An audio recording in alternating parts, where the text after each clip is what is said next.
Are we connected now?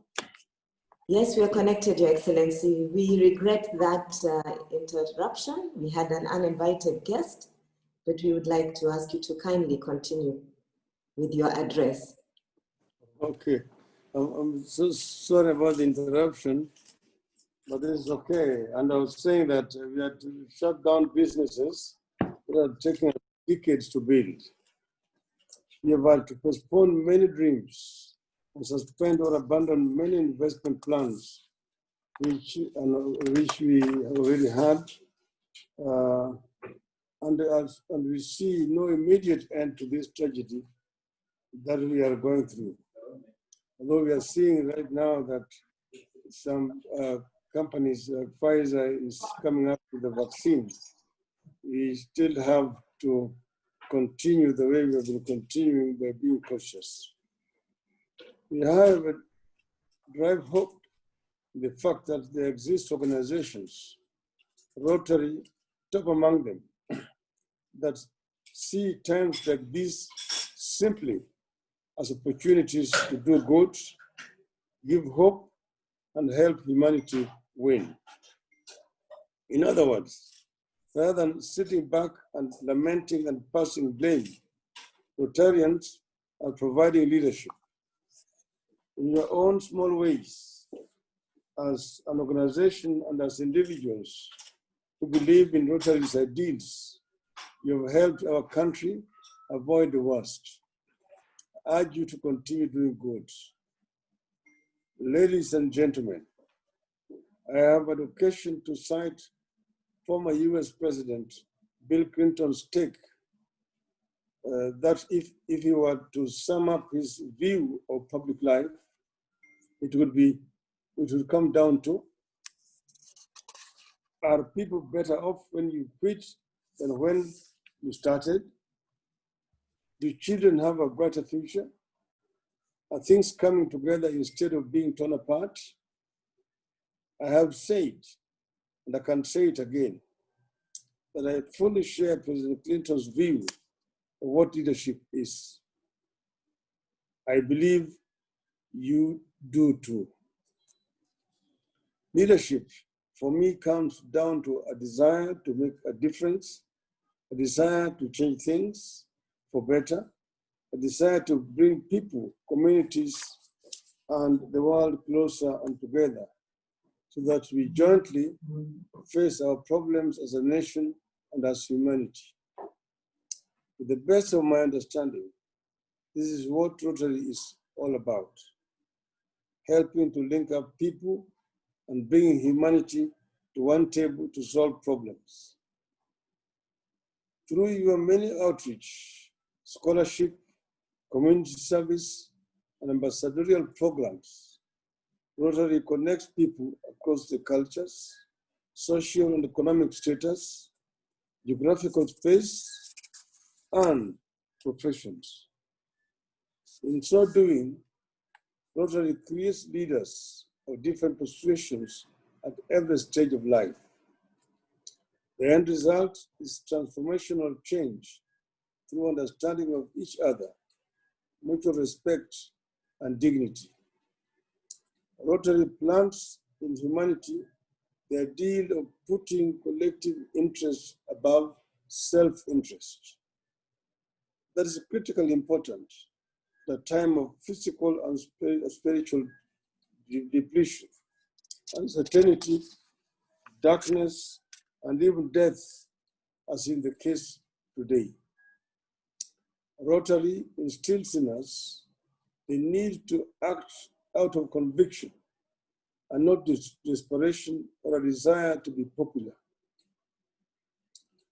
As all of you may have realized, the world is getting more and more divided or polarized. We are witnessing a growing tendency where issues are used to be resolved through multilateral cooperation like pandemics, climate change, international migration, trade, and democracy, now being pursued through unilateral and populist pronouncements that often inflame rather than heal the world. In the middle of these developments, Rotary must push harder to connect humanity. Our country, just like the rest of the world, is struggling with great challenges. Among them, the coronavirus pandemic and runaway unemployment. Even before Corona arrived, we had challenges of tribalism and ethnic antagonism, insecurity, divisive and often violent and deadly elections, corruption, and dwindling of prosperity. Tackling these matters requires sound and resolute leadership. Many times, however, we sit back in anger and frustration and resort to merely lamenting or looking for somebody else to blame. Many times, some seek to take advantage of the desperation of our citizens in a bid to propel themselves to critical leadership positions, from where they proceed to inflict more harm on our nation. Such approaches draw from the ages-old traditions of cult leaders, self-proclaimed healers, charlatans, and demagogues who sold lies to their people and had humanity pay a heavy price. Rotary must provide clarity and leadership in the face of such clear dangers. As a Rotarian at heart, I always strive to be guided by organizations' four-way tests. Is it the truth? Is it fair to all concerned? Will it build goodwill and better friendship? Will it be beneficial to all concerned? I refuse to regard myself as some kind of saint or savior for this nation or any class of our citizens. Instead, I wish to be seen as an ordinary citizen willing to work with fellow ordinary citizens from all stations of life, rich or poor, young or old, men or women, born again or struggling, to be worthy of God's mercy, so that together we can imagine a different future, do more for our country, and hand it over a better nation to our children. This is the leadership Rotary has been striving to provide. It is the leadership I beseech you to stand up for at these trying times. Thank you, and God bless you. Thank you.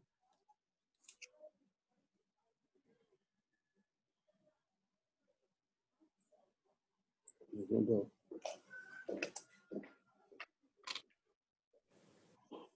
you. Thank you, and God bless you. I'm so happy to have an opportunity to talk to you this morning. Thank you very much, Your Excellency. I am looking for our president, and I think he's very busy with the controls. President Ritesh, the Right Honorable has completed his address. Thank you, Your Excellency. We are very grateful for you to join us today. And it's a huge honor and privilege for us. And we're also grateful for Ambassador Dr. Josephine for facilitating this wonderful address you have given us today. I would like now to please request Justice Joyce Alwatch to kindly give a vote of thanks on our behalf.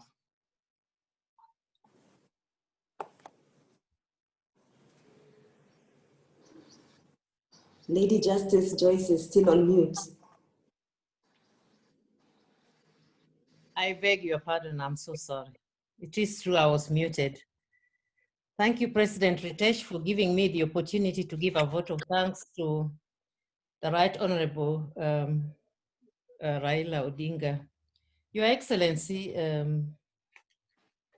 as you are giving your address, I listened very carefully and I'm tempted to ask you whether you are a Rotarian, because you, you know the ideas of Rotary, you know that four-way test.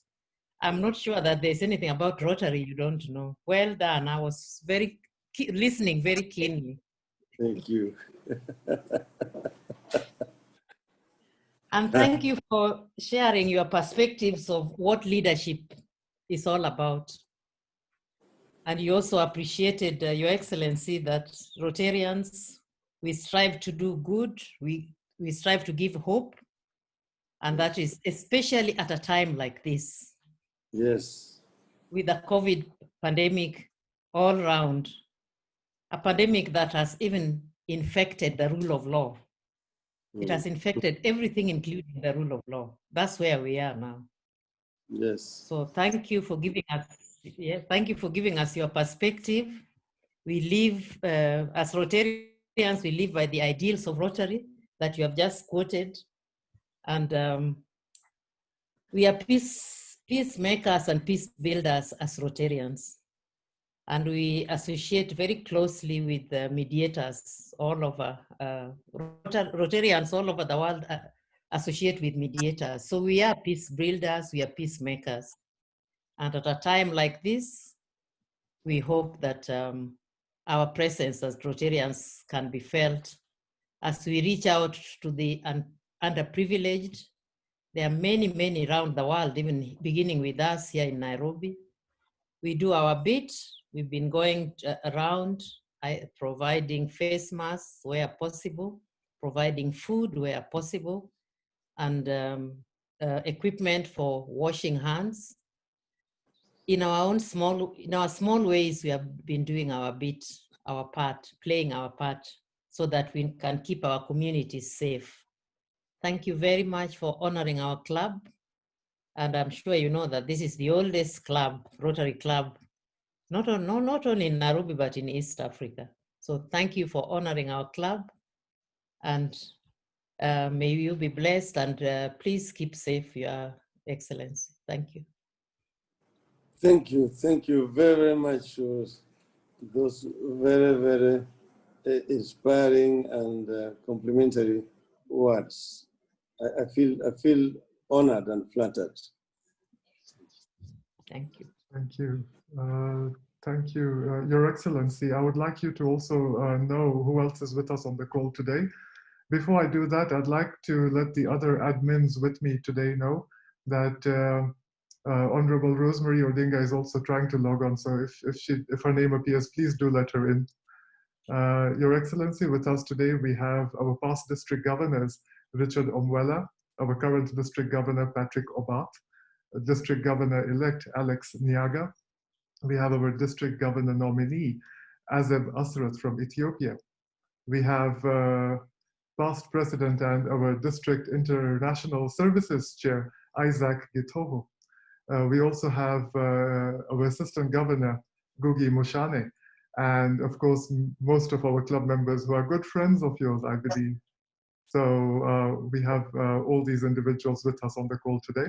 And also with us today is our media partner, Radio 44. And I'd like Hermina, if she's with us here today, to just say a brief hello to you. Hermina? Hi, good morning. Well, good afternoon. Can you hear me? Yes, we Yes. can. Yes. I would like to thank you, Right Honorable Odinga. We appreciate you taking time from your busy schedule to address the Rotary Club and sharing with us your thoughts.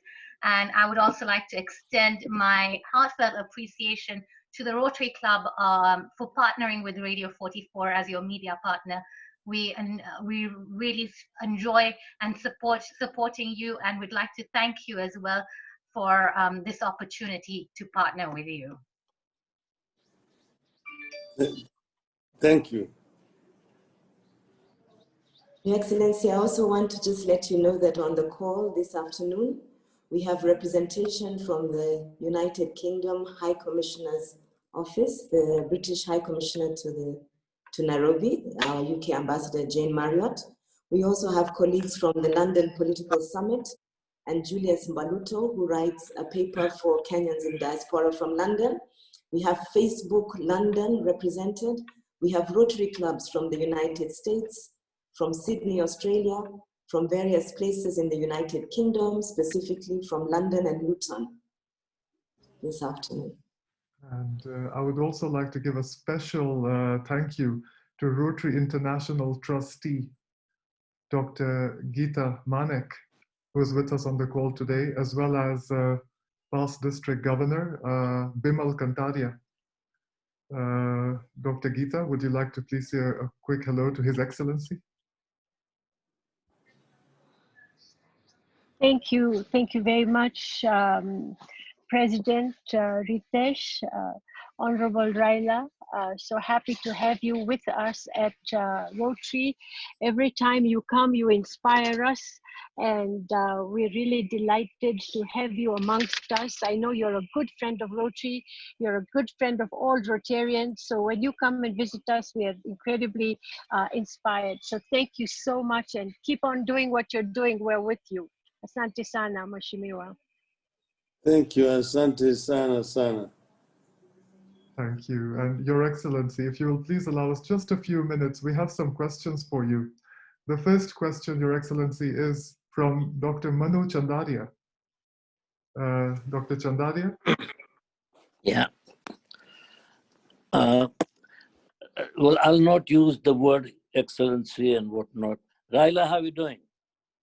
I'm fine, Manu. Yeah. I think that two things that I'd like to tell you and then ask your opinion. Number one, Rotary is small. Rotary's reach is not that big. And what the country is going through right now requires a huge pressure on what you're doing. And I must say that yourself and His Excellency with BBI are pushing the country into the right direction. So I think that that's what is required right now rather than anything else. So congratulations on that. Now, number two is how far and how deep are you people pushing the wananchi all over the place? Well, Manu, as you know that BBI was brought about as a result of the crisis that we had. And we had a general, looking back to where we've come from, like journey down the memory lane. And we say that we can actually change the course of direction of our country and bring it back to the path where the founding fathers wanted us to go, so that we can be able to realize the Kenyan dream as coined in our national anthem. That is that God-fearing nation where justice, shield and defender, where we live in unity, peace and liberty. And finally, plenty is found within our borders. So we realized that the country was so torn apart. There were a lot of conflicts, there were a lot of tension, ethnic or gender, and that the country was not pulling in one direction. And we said that we could do this, and we identified 9 items that we said needed to be addressed so that we could bring back the country to the path. And as you know, this journey has taken us now 2 years, partly also because of the COVID pandemic. As you know, we had hoped that by June this year, we would have been through with everything. But because of COVID, we had to revise our schedule, and we're here now. We're hoping that we can now move fast and end this exercise by April next year. We say that we don't want to be talking about 2022, which is just an event, but to address more fundamental issues through policy issues. There are issues that are purely administrative that will be dealt with by the executive. They've been pointed out. And then there are issues which require some legal address through either introduction of new laws or amendment to the existing one. And finally, there are those issues that require constitutional amendments. Those are the ones that will be taken to the people for a referendum. And we hope that at the end of this exercise, we will laid a firm foundation for a united country that can move forward, achieve the objectives and the dreams of our founding fathers. Thank you. Thank you so much, Your Excellency. If you would allow, can we please have just 2 more questions? One is from Mike Eldon, and the next one is going to be from Arun Devani. Thank you, Ritesh, and good morning, Your Excellency, and other elements that I will, like Manu, ignore. You are my age mate, and it's good that we are so much younger than the President-elect of the United States, isn't it? Yes. I want to ask you about BBI. You have spoken rightly about it, and I'm sure your intentions were good. The first version of the report about a year ago with its 9 points was so good. I was so pleasantly surprised when I read it to see how broad a spectrum of issues it covered, and in particular, the reference to national values and national ethos.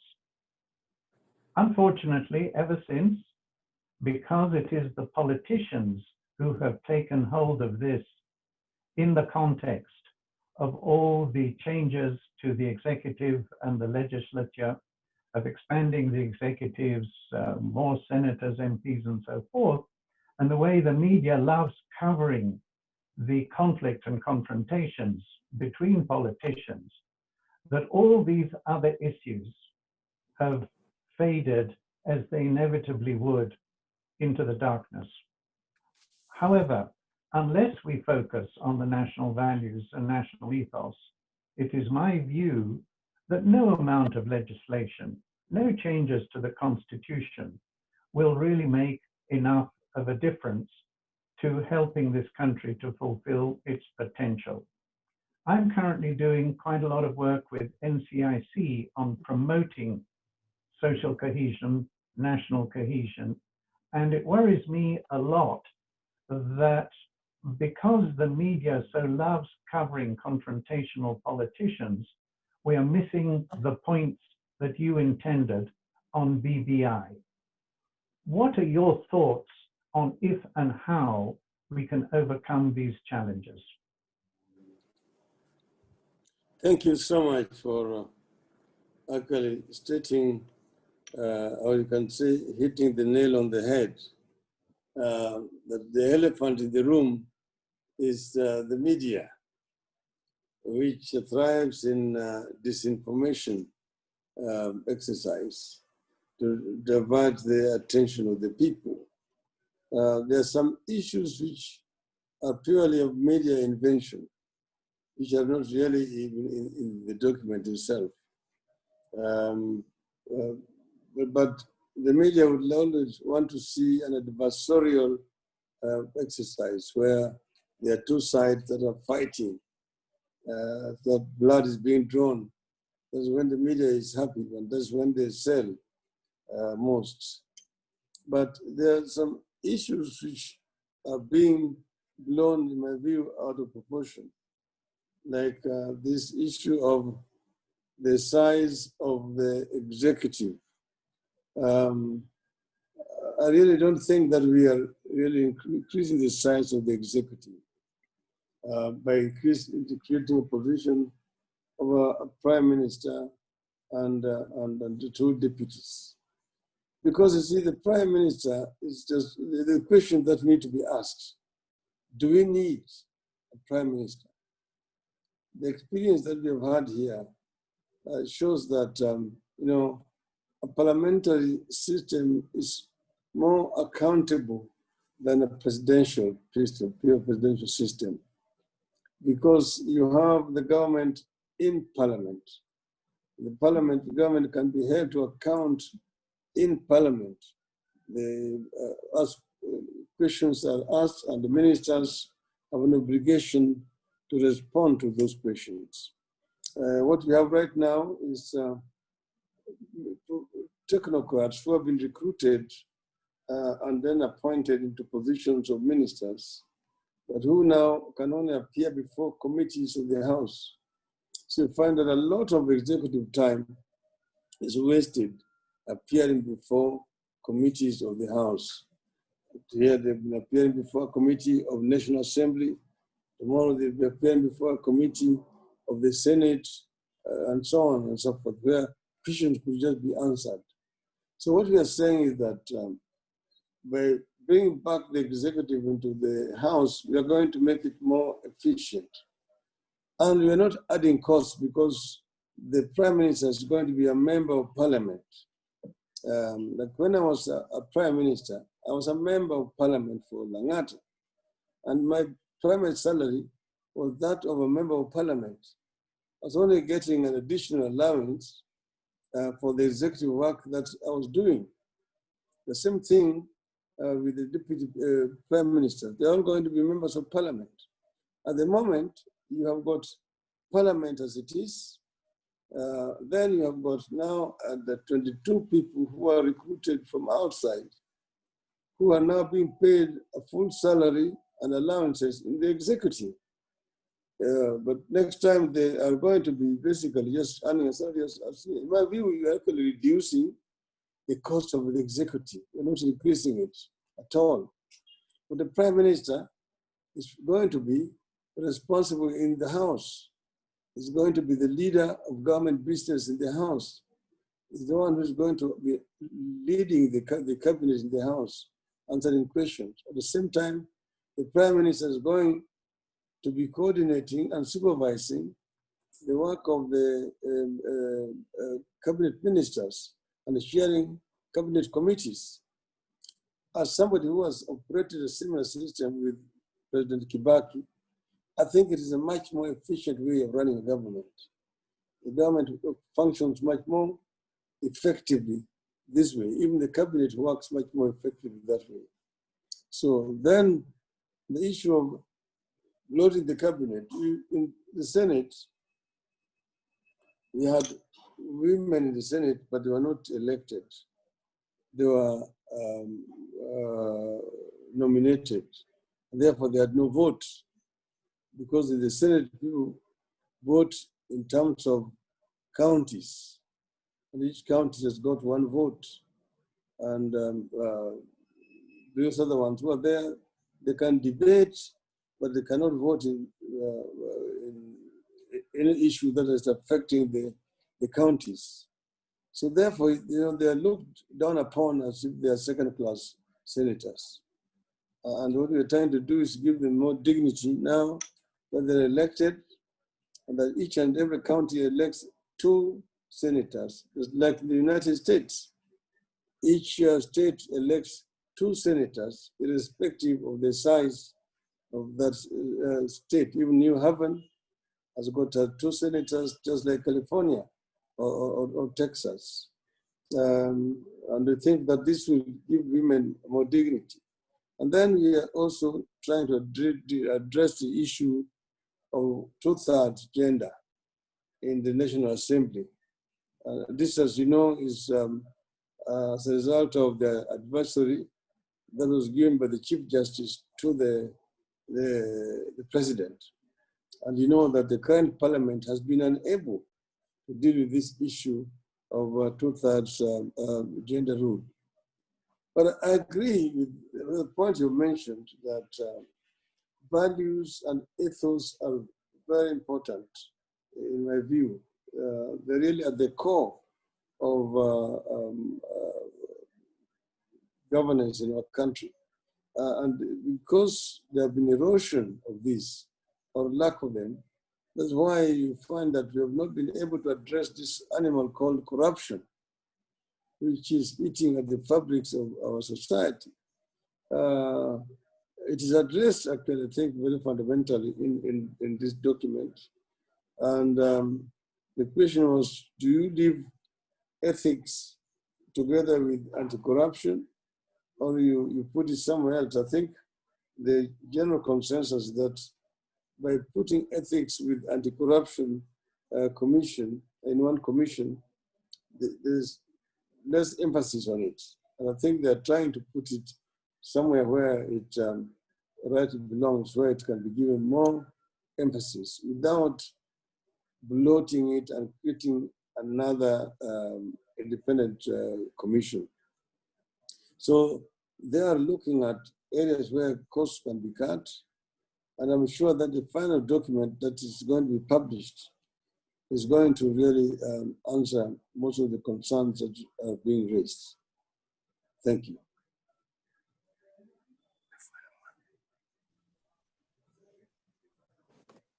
Thank you, Your Excellency. Ambassador Josephine. President Ritesh, I think you have a question from Arun Devani. Thank you. Honorable Raila, it's so nice to see you, unfortunately on the screen, but it's always a pleasure. You and I had a lot of interaction following the post-2007 violence and so on, and we interacted a lot, and this is when we founded the Prime Minister and then later on presidential roundtable meetings. I have two issues, Honorable Raila. One is when you first came out with the plan of BBI, we in business community were very happy because we were coming to a stage where there was so much split in the country that the economy was almost coming to a grinding halt, and it had come to a grinding halt. So your shake hand and BBI was a honesty music to our ear. The second part of our first year BBI indication was reducing the cost of the government. If you remember, the first thing I remember is you were going to reduce the number of counties to possibly 17, so less expense at the parliament and so on.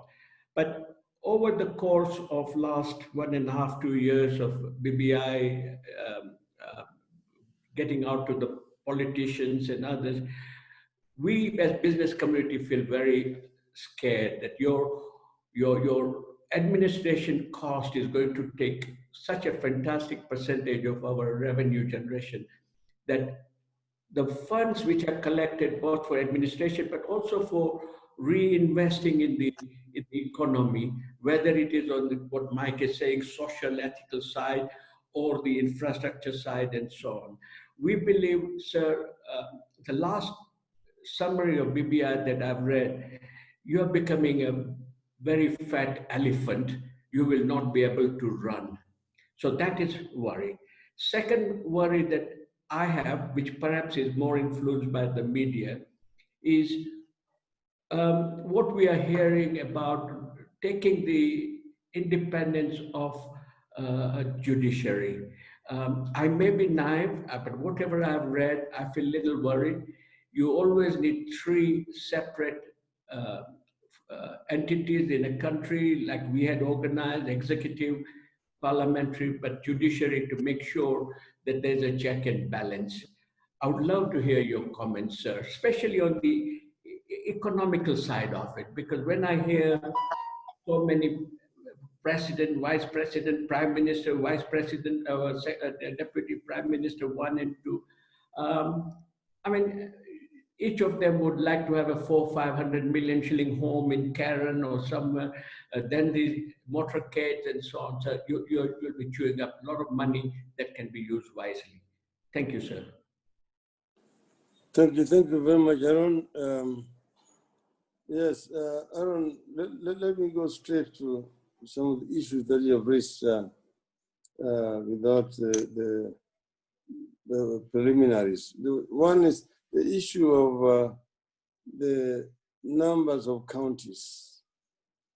As you know, when we were at Bomas of Kenya, we came up with about 15 regions. Then there were, of course, below them, what we could call counties or whatever. But this was, as you know, the Boma's draft was not accepted by a number of people. Let me tell you that devolution, when we started, had very many enemies. Many people did not want devolution. But we believe that devolution is what the way to go. That devolution will help to bring resources closer to the people and make the government much more efficient in terms of service delivery. But we were enemies of devolution. If I just want to remind you, remember the chairman of the devolution committee, Dr. Odhiambo Mbai, was attacked in his home in broad daylight and shot in front of his children and killed because of what he was doing in the devolution. Then after we finished at Bomas, and then the people went to court and basically stopped us from proceeding in Parliament, and then came up with the Kilifi draft, which was rejected in the referendum. Following after that, of course, you had the 2007-2008 crisis, which ended up with international mediation.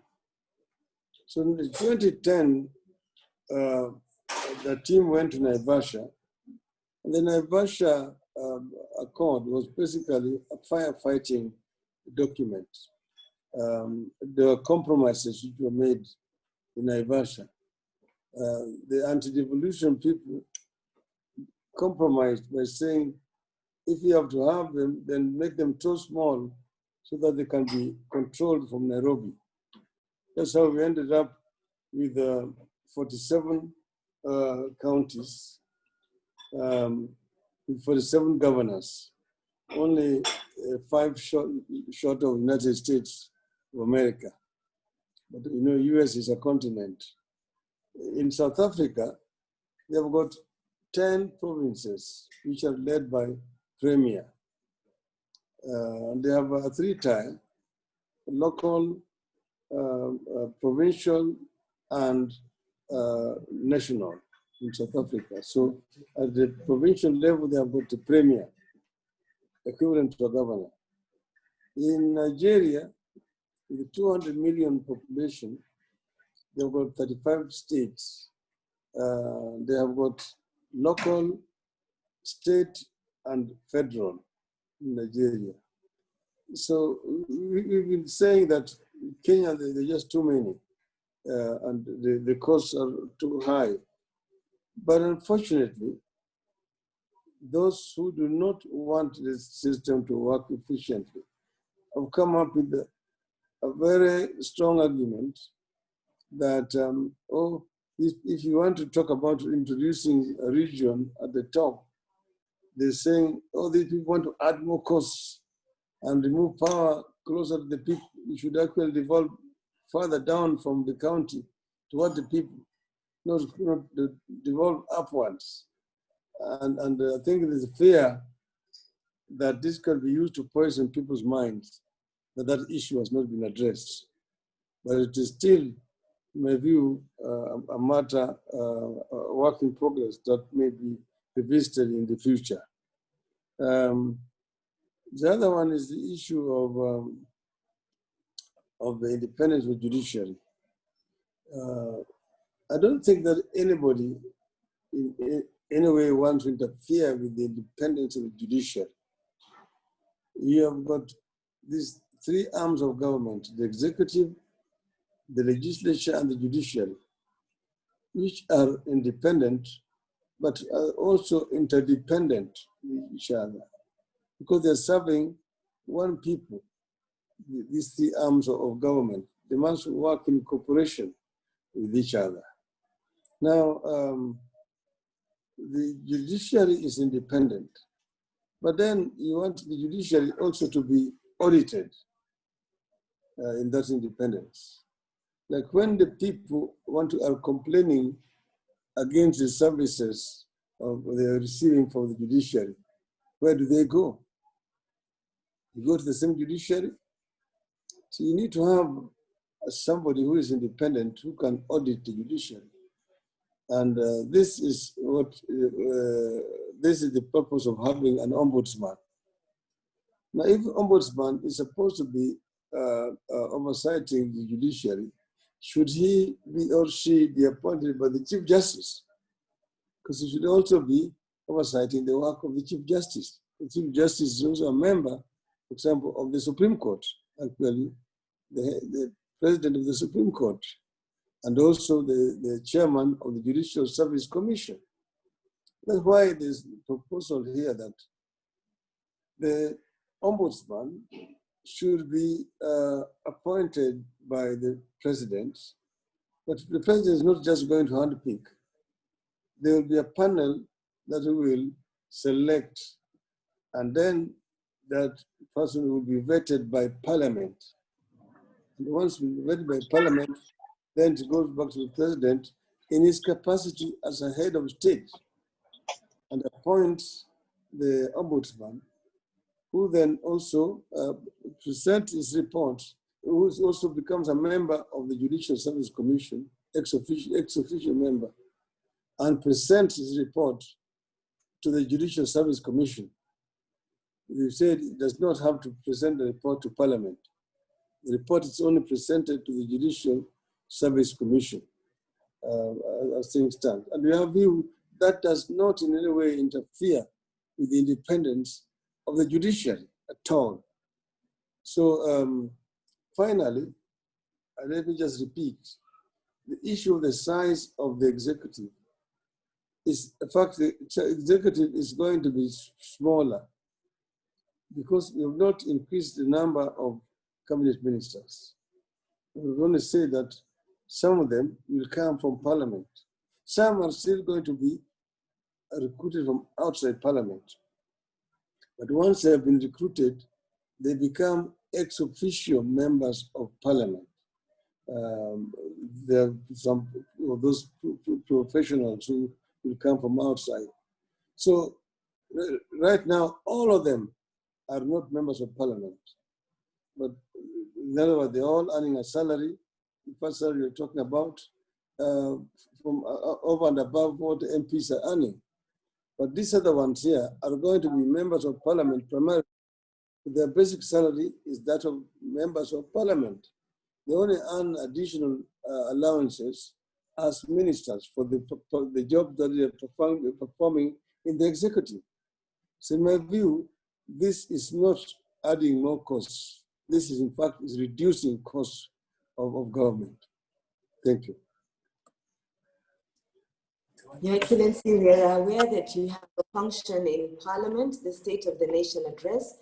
But before you go, we recognize that in your book, The Flame of Freedom, you speak a lot about the need to mentor young people. Rotary has a category called Rotaractors and Interactors. They are on this call, represented by their leadership. As we, in the same spirit, mentor younger Rotarians, I'd like to acknowledge on the call this afternoon, Rosemary Odinga. We, the Rotary Club of Nairobi, are delighted she's joined us on this call. We want to extend not only this meeting to her, but a welcome to join us in the Rotary Club of Nairobi. I'd like to ask kindly for 1 minute to allow Rosemary to greet us before you leave for your next official duty. Rosemary Odinga, you have the floor. Hello, everybody. Hello. Hi, everybody. I'm happy to be here with you today. Thanks to invite by Chairman Ritesh. Thank you so much, and I'm looking forward to joining the rest of the conversation. Asanteni sana. Thank you. We are honored. We are truly honored with your presence. Thank you so much.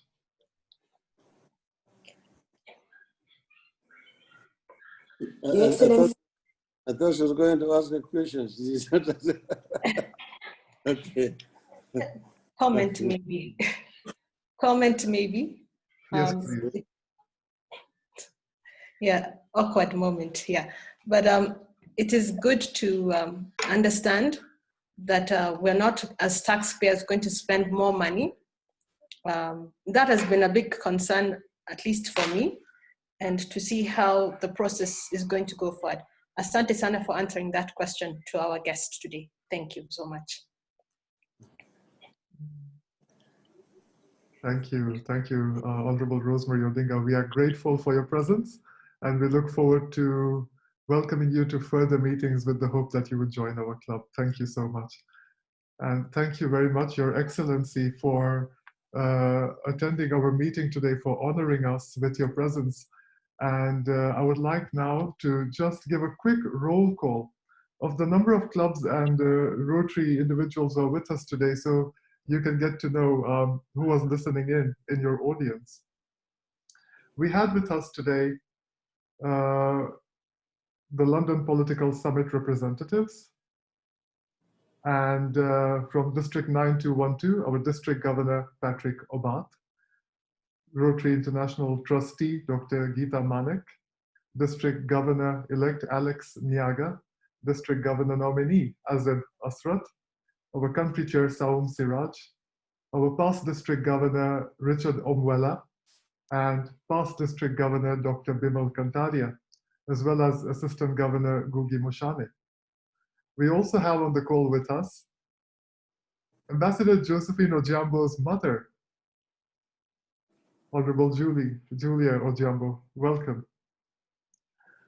We have with us Rotary Club of Mutaiga, Kikuyu, Langata, Lavington, Karen, Karura, Nairobi South, Nairobi East, Nyali, Gigiri, Gashie, Hurlingham, Thika, Thika West, Parklands, Ongata Rongai, Gong Hills, Utawala, Thika, Bamburi, Nakuru, Bahari Industrial Area, Ridgeways, and Nairobi Mashariki, as well as multiple Rotaract clubs.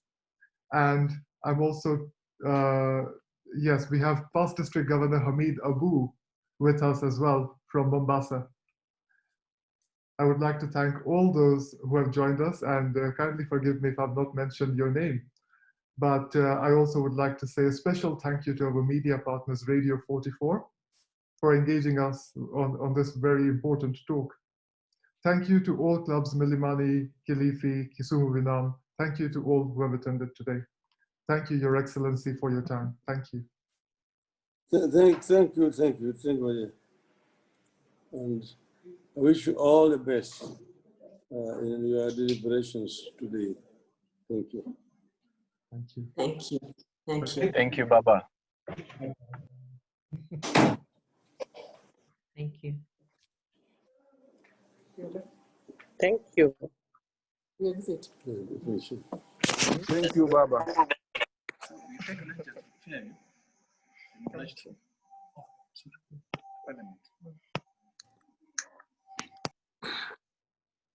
Thank you, Raila.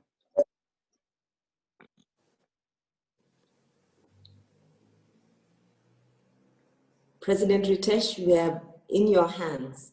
I know you have more fellowship for us. Thank you. Thank you, Ambassador Dr. Josephine, and thank you for inviting our special guest for today. Today, we had many clubs with us, and we also had Rotary Club of Abuja, the Ambassadors, KCA University, Nairobi Thika Road, Limuru, Kikuyu, Kisumu Vinam, Milimani, Kilifi, Embakasi.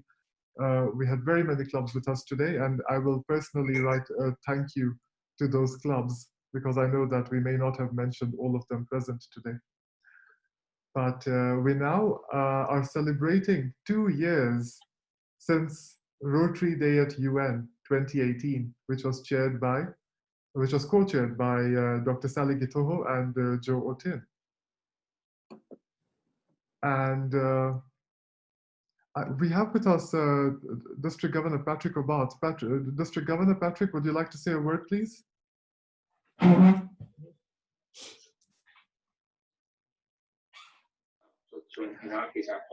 Please let me just say a couple of words before I leave. It's been a pleasure joining your meeting today, and I think you've had a lot of people joining because of the interest in the persona who was here. And I'd just like to thank everybody who has joined and congratulate the Rotary Club of Nairobi for such a big meeting. Thank you very much. Thank you, District Governor Patrick. Your support is truly incredible. It means a lot to us. And we are very grateful that you took time out to join us today. Thank you so much. Thank you. And as we are now going to carry on with the meeting, we are actually going to be celebrating 2 years of Rotary Day at UN, which took place in Nairobi, co-chaired by Dr. Sally Gitoho and Joe Oted.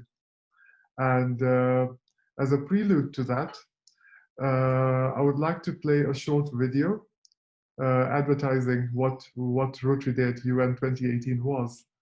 But before we go to that segment, I'll request just a few moments.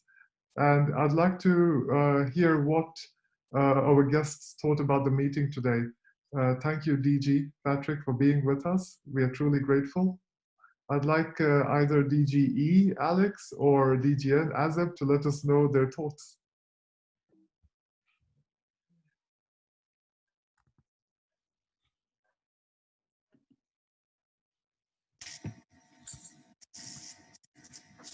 DGE Alex before me.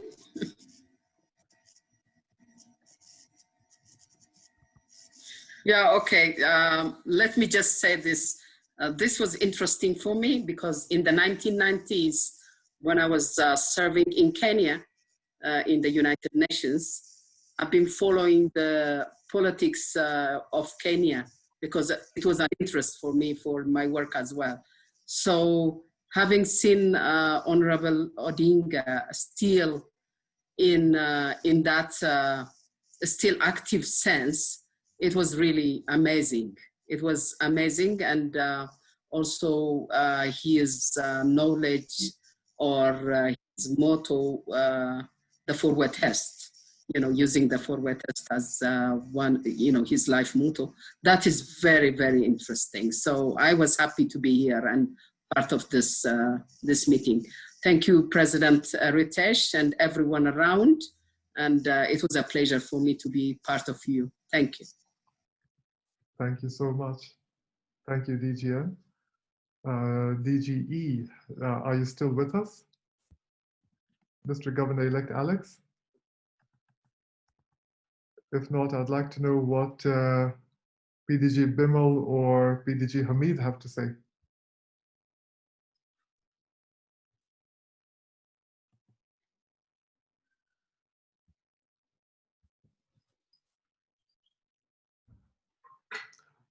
I see. So we also have Country Chair Saum with us. Country Chair Saum,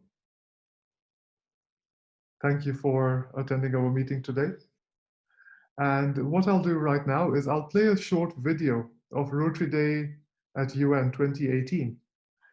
And thereafter, we are going to have Dr. Sally Gitoho tell us about her role in initiating and carrying out the planning and execution of Rotary Day at UN 2018. And she will also enlighten us about not only that journey, but what she's doing currently as a representative of Rotary to UNESCO.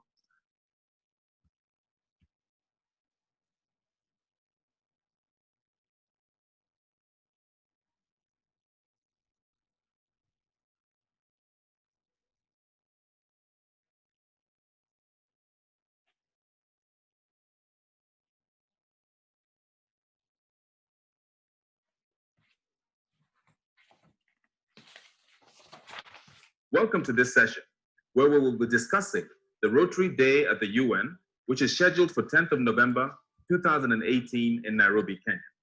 My name is Joe Oten, and I'm the District Governor-elect of District 9212, as well as the Rotary International Representative to the United Nations Environment Program. And with me today are a number of Rotarians and a Rotaractor who will be telling you a lot more about the Rotary Day at the UN scheduled for November. So I'd like the panel to introduce themselves, and I'll start off with Sally. Jambo. Jambo is a Swahili word that says hello. My name is Salome Gitoho. I'm from the Rotary Club of Nairobi. I'm the Rotary representative to UN Habitat. Hello, my name is Ritesh Barot. I'm also a member of Rotary Club of Nairobi. and I too am here to tell you more about the Rotary Day at UN 2018, which will take place in Nairobi. Hi everyone, my name is Cecilia Ngotho. I'm a member of the Rotaract Club of Nairobi Central, proudly sponsored by the Rotary Club of Nairobi, and I'm here to talk about the Rotary Day at the UN on 10th of November 2018. But traditionally, this event was held in New York. 14 years was held in New York. Last year, it was held in Geneva. This year, it's being held in Nairobi. Sally, could you tell us why Nairobi was selected as the venue?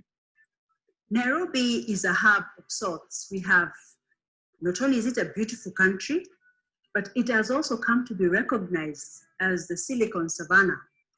And coming to Nairobi, Nairobi is also the home for the UN headquarters in Africa. So in celebrating Rotary Day at the UN, I think there was no better place than Nairobi. But are there topics that will be relevant to Africa today? Definitely, because with the topic youth and innovation and looking at crafting solutions for emerging challenges, one thing that comes to mind is leadership. And with leadership comes aspects of decision making. So we'll be looking at how does technology, how does innovation support decision making? Ritesh, what are your thoughts? My thoughts are innovation and technology actually help a lot with intergenerational mentorship in this digital era. As much as we have much to share with the younger generation, they have much to share with us too, with regards to innovation and technology. And Cecilia, what are your thoughts? As Ritesh has said, we'll be talking about the young generation. We'll be talking about the concerns of today's young people. We'll be talking about unemployment, economic development, and the future of work. What are the true benefits of bringing a conference like this to Nairobi? Nairobi is popularly known as the Silicon Savannah. It has positioned itself as an epicenter of technology. Bringing this conference to Nairobi, Kenya, will be unlocking partnerships between Rotary, the UN, public and private sector.